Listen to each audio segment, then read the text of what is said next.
time ago, in a village, there lived a hard-working gardener named Gopal. He loved the garden where he worked. That garden was very beautiful and lush. My garden is so lovely that no one should ever look down on it. Just then, the friend of the gardener arrives. Wow, Gopal, your garden is looking very beautiful. Thank you, friend. How are you doing today? Hey, Gopal, there's a big fair in the village. Let's go to the fair today. Oh no, brother. I can't come. Sorry. Why, brother? What's the problem? If I come with you, who will take care of this garden? These plants too require watering. Oh, come on, Gopal.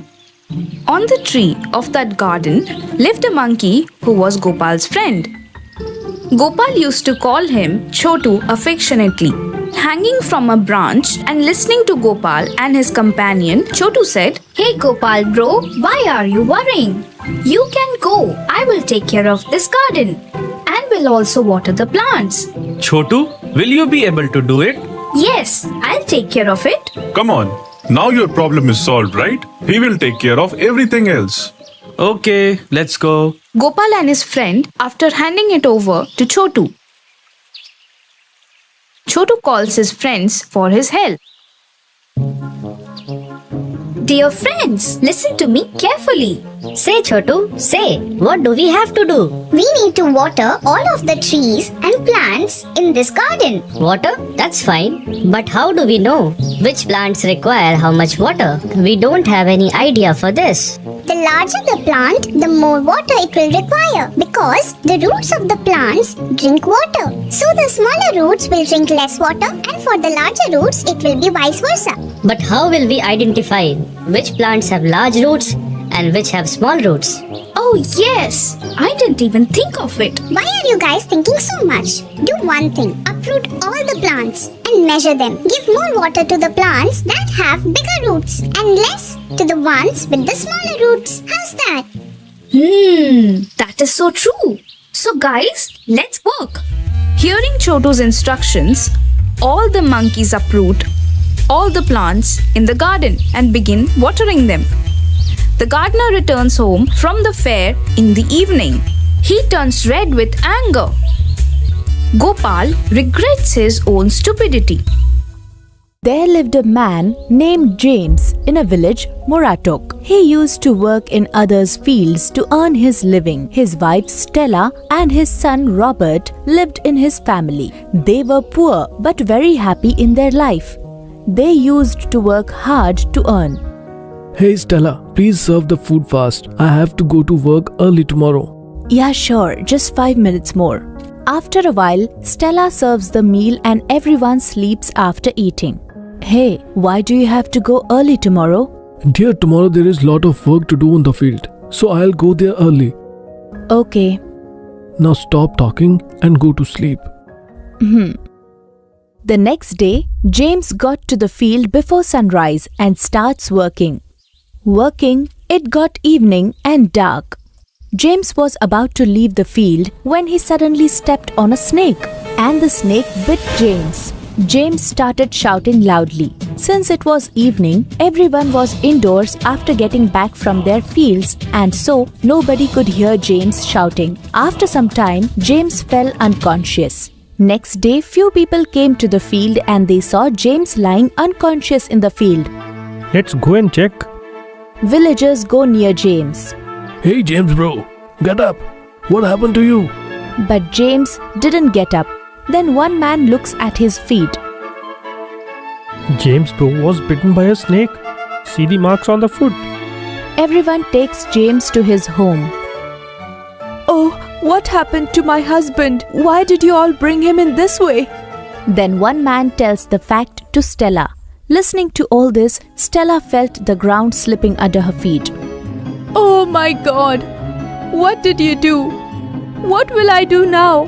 How will I feed my family?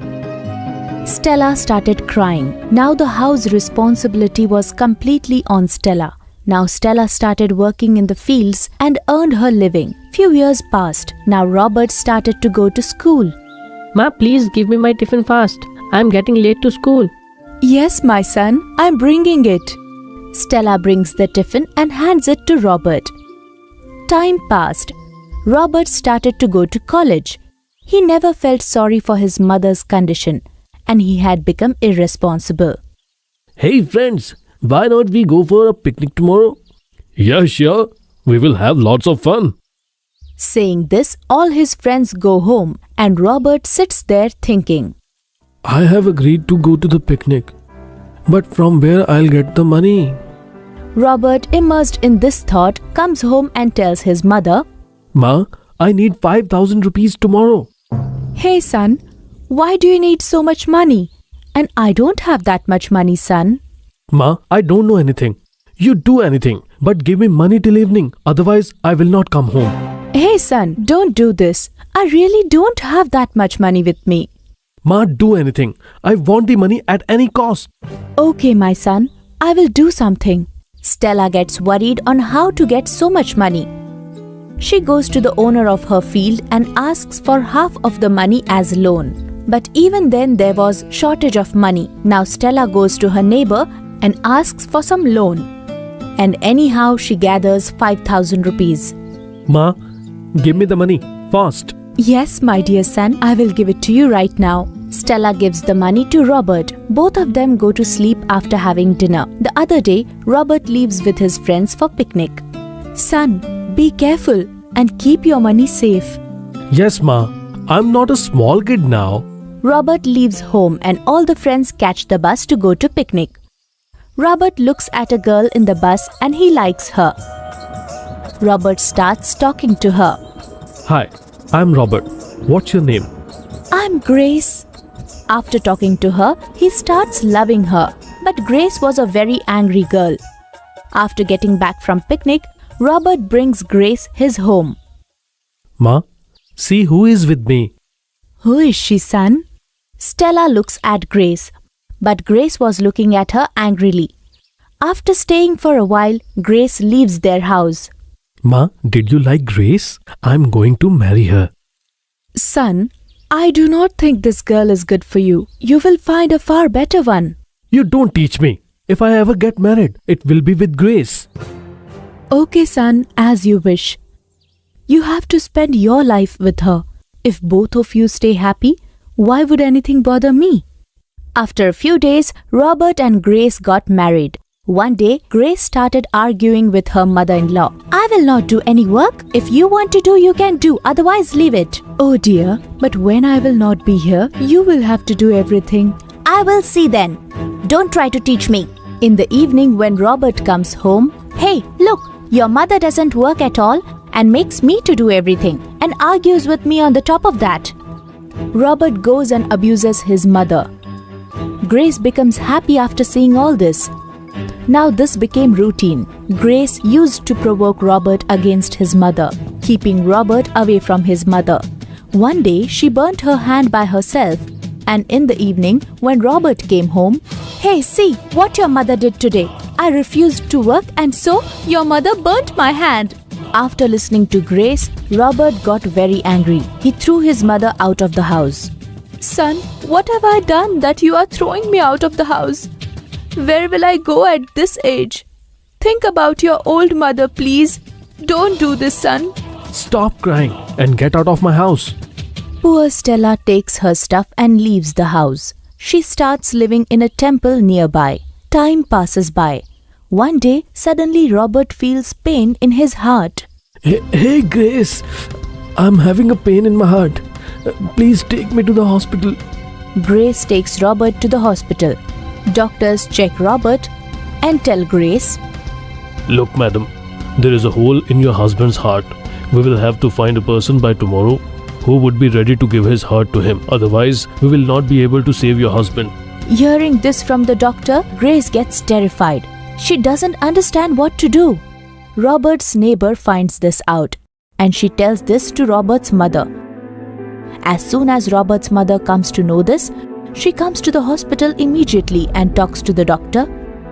Doctor, please save my child. You can take my heart, but please save my son's life. Stella gives her heart to her son and says goodbye to this world for her son. Robert's operation was successful. The other day, when Robert gains consciousness, he asks Grace. Hey, Grace, what happened to me? Before Grace could say anything, doctors come there. Robert, your operation has been quite successful. You need not to worry at all. But doctor, what had happened to me? You had a hole in your heart. Your mother gave her life to save yours. Hearing this, Robert and Grace had tears in their eyes. Robert started crying. What? My mother gave me her heart. Yes, Robert. Your mother gave her heart to you, and now she is no more. After listening to the doctor, Robert was dumbfounded. Grace also feels ashamed of what she did. Right then, Robert puts his hand on his heart and he heard a voice. My son, I did everything for you, but you never cared for me. But son, I told you, I will never let you fall short of anything. That's it. I kept my promise. You stay happy, my son. Listening to this, Robert started crying, but there was no use being restless. Robert's life was saved, but his mother was not with him anymore. Friends, a mother can do anything for her children. There is no one greater than a mother in this world. Those who are fortunate to have the love of both mother and father, they are the richest and fortunate people in the world.